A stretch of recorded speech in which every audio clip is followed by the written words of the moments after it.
Hello, my friends. Let's jump right in. The United States is deeply concerned that the war isn't ending. Now there are Chinese soldiers fighting on Russia's side, and just yesterday, the Ukrainian armed forces managed to capture two Chinese nationals. We captured Chinese military personnel on Ukrainian territory. Ukrainian troops engaged in combat in the Donetsk region, in Tarasivka and Bilohorivka, with 6 Chinese soldiers. Two were taken prisoner. There are documents, passports, even credit cards. They are Chinese citizens. I think this is a very important development. The US needs to pay much closer attention to what's happening right now. This is yet another country that is supporting Russia's invasion of Ukraine by military means, following Iran and North Korea. But there's a difference. North Koreans are operating in the Kursk direction. The Chinese are actively fighting on Ukrainian soil. It's disturbing with North Korea participating. It's disturbing with the Chinese soldiers having been captured. We're aware of those reports that Ukraine captured two Chinese citizens fighting on behalf of Russia in Ukraine. China is a major enabler of Russia in the war in Ukraine. China provides nearly 80% of the dual-use items Russia needs to sustain the war. And yet, Trump continues to support Russia. He doesn't seem concerned that Russia is currently the main driver of global instability, and China is now too tightly linked with Russia economically. It's hard to imagine they'll stop working together. Meanwhile, Nebenzia at the UN has stated that Russia is ready for negotiations, but once again, they are setting conditions, namely that Western countries must stop supplying weapons to Ukraine. The scenario that Russia and the US are discussing now isn't just about immediate steps, but about finding a stable, long-term solution to the Ukrainian conflict.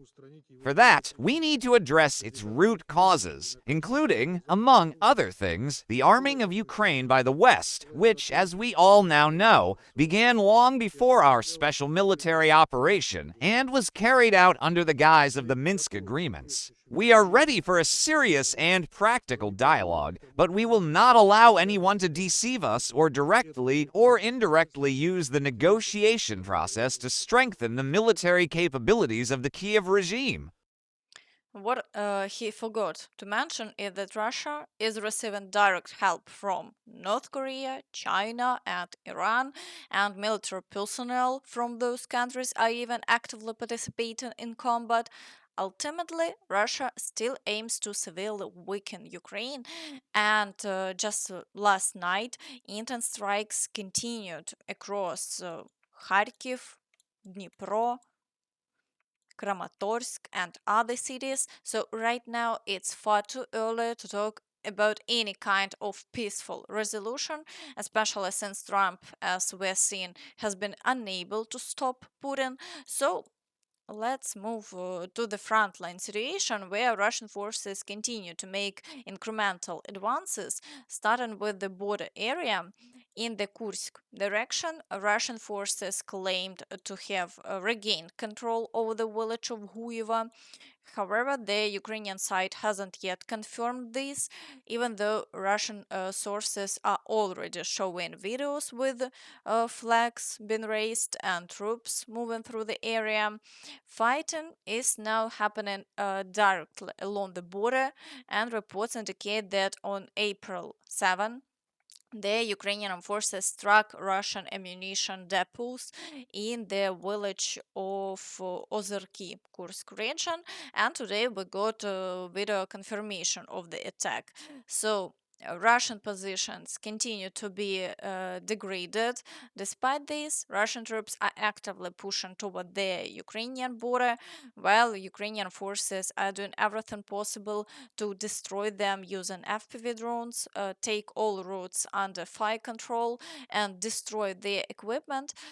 this area remains extremely active, and now we are waiting to see how things will unfold, whether Russian forces manage to breach into the Sumy region or whether they'll be forced to redeploy reserves to another direction and adjust their strategy.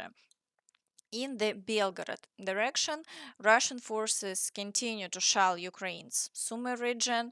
Meanwhile, yesterday, a surge of geolocated footage started appearing, showing Ukrainian FPV drones strikes deep inside Russia's Belgorod region. The Ukrainian forces released videos showing Russian troops being eliminated in the villages of Popovka and Demidovka, as well as footage of bridges being destroyed in Belgorod region. So overall, we are seeing high levels of cross-border strikes, even though no new offensive operations are currently being conducted by Ukraine in this area. In the Kharkiv direction, the situation remains relatively stable. That's not to say it's quiet. Just yesterday, Russian forces launched multiple missile strikes on Kharkiv, with at least 20 explosions reported. However, along the actual front line, there haven't been any new offensive pushes, and in Vovchansk, all attacks have currently ceased. Russian forces are rotating their units, possibly preparing for renewed action. Because of that, increased activity in this sector can be expected in the near future. Now let's move to the Pokrovsk direction. Russian forces are actively storming Novoalexandrivka, pushing toward Udachne, Kotline, and advancing across open fields in the direction of the local mine. Meanwhile, intense fighting continues near the village of Shevchenko, where reports indicate close quarters combat. The Ukrainian forces are attempting counterattacks to retake some lost positions. Battles are also ongoing around Lysivka, and the Russians are attacking Malinivka, Yelizavetivka, and Tarasivka. On top of that, there has been a large volume of shelling, both against frontline towns and rear areas using drones. Despite the intense activity, there have been no significant changes to the front line in this direction for now. In the Kurakhove direction, Russian troops continue assaults on Kotlarivka and Preobrazhenka, pushing toward Oleksievka and storming Konstantinopel, Rozliv, and advancing toward the village of Bohatyr. It's clear that the Russians are trying to gradually expand their control, and the gray zone is growing, but they are failing to secure and hold positions. Ukrainian forces are successfully repelling all attacks, and as of now, there has been no changes in the overall situation during the past 24 hours. In the Velika Novosilka area, fighting continues near the village of Skudne, along with ongoing shelling. However, Russia has made no new gains, and the front line hasn't changed over the past 24 hours. In the Zaporizhia direction, Russian forces are attempting assaults on Sherbaki, Mali Sherbaki, and Stepove. Still, overall activity here remains low. Russian troops are conducting a few attacks per day, but none have been successful, so the front line remains unchanged. Meanwhile, shelling continues at a consistent pace, similar to previous days. In the Kherson direction, Russian forces haven't been able to cross the river, and they've also made no new gains on the islands. For now, all attacks have stopped, and only targeted FPV drone strikes continue against the right bank. Otherwise, the situation is stable. Now, moving to the Toretsk direction, Russian troops are assaulting Sherbynivka and fighting continues in Toretsk and near Dachne, but just like before, they've made no progress. Ukrainian forces are successfully holding the line, and Russia's plans to fully capture Toretsk and reach the Klebanbysk reservoir have so far been disrupted. Further south, Russian troops are still trying to advance, launching assaults on Alexandropol and Kalinovo, but there have been no changes over the past 24 hours, and Ukrainian defenders have repelled all attacks. In the Chasiv Yar direction, Russian forces continue their assaults on the central part of the city, but it's important to note that this has been ongoing for nearly half a year, and they still haven't managed to fully capture the city. The number of attacks remains low, and there has been no new advancement. Further south, in the Kurdyumivka and Ozaryanivka area, attacks have continued for several days, but the Russians have been unable to make any progress there either. Over the past 24 hours, the front line has remained unchanged. In the Siversk direction, Russian troops are attacking Grigorivka, but aside from that, there are no breakthroughs and the situation is stable. In the Lyman direction, Russian forces gained new ground yesterday. They captured the village of Katerinivka and are now advancing toward Ritkodub, already launching assaults on the settlement. Attacks also continue on Lipove, also Zelena Dolina, Novomykhailivka, as well as assaults on Yampolivka and Zarichne. As we can see, they are gradually expanding their control in this area. However, progress remains slow and the fighting is ongoing.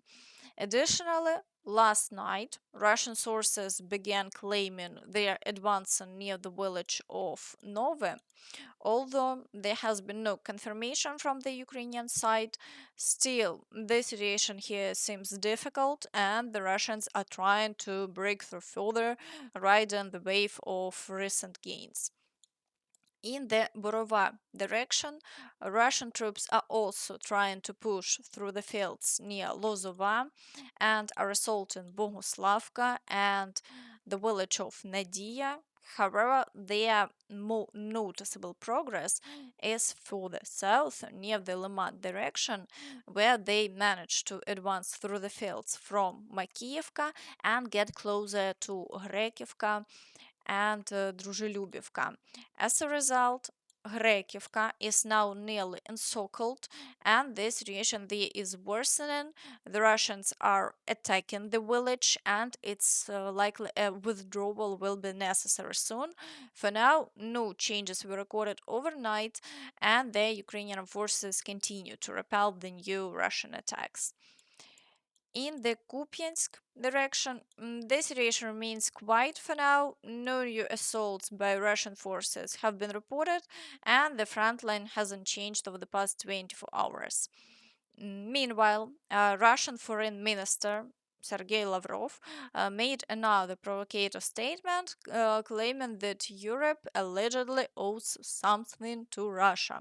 So he said, We've been trying to shake them up for years now, even long before the special military operation began.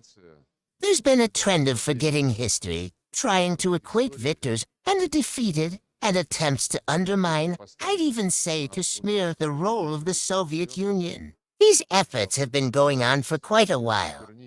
In our talks with German diplomats, over the last 7 years at least, we increasingly sensed, not in these exact words, but in spirit, the idea that, dear colleagues, we've paid our dues to everyone.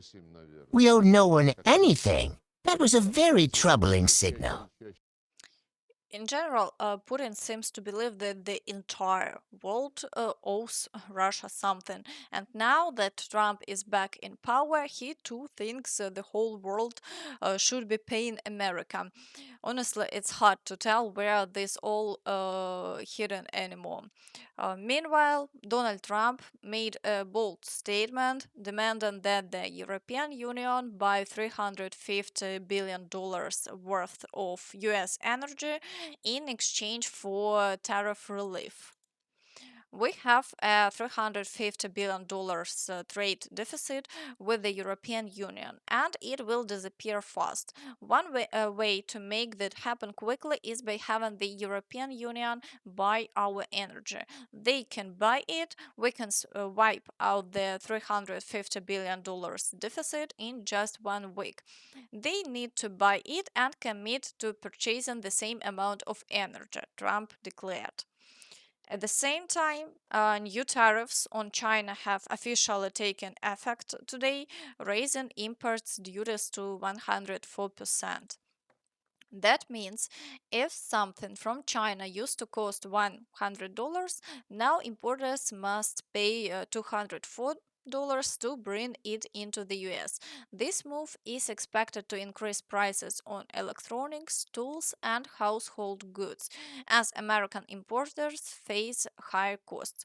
Many companies may reduce Chinese imports or seek alternatives. China is outraged, calling the new tariffs blackmail and vowing to fight back to the end. Despite the escalation, the White House stated that Trump is open to negotiations. The president's message has been simple and consistent from the beginning. Countries must make their best offers, and he will listen. Will only be made if they benefit American workers and address the trade deficit that is crippling our nation. America doesn't need other countries as much as they need us. The president knows it and is using our market leverage for the benefit of the people.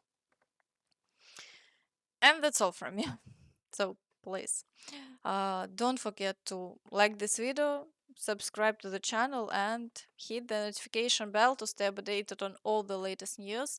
Thank you for watching, and see you next time. Bye bye.